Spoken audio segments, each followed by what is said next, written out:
Hi guys, welcome back to my channel. And in this video, I'm going to show you how you can enable secure boot with ASTER already enabled and make it work. So let's get started. First of all, let me show you that ASTER is enabled and all the workplaces have started.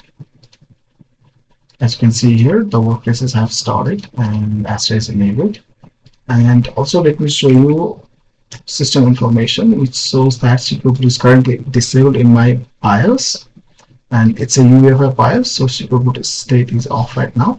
So let me show you what you have to change. So we have to change ACPI policy, and that is here. So let me just copy this. You can browse it manually, or you can just copy paste like I'm doing. I'll have this in the description of the video. So we have to go to the policy, as you can see here, and we have to add a new key value, that is upgraded system. Let me copy this also, and new DWORD.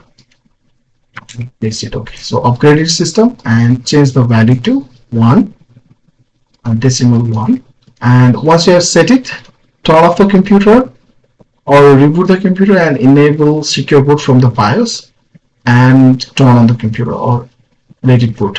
So I'm going to reboot the computer and enable secure boot, and once it's had booted, I'll be back. So the computer has been booted with secure boot enabled. So let me show you a mix of info or system info, and as well as secure boot state is on. And let me open ASTER. And you will see an error message here, that's error 1-9 Windows compatibility.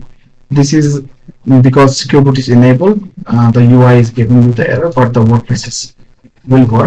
So let me go here and click on Run ASTER Workplaces. And as you can see, the second workplace has started.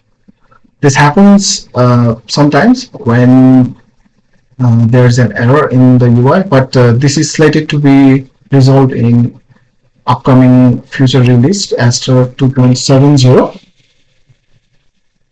and in that version there will not be any error message regarding secure boot, and you will not have to do the process manually.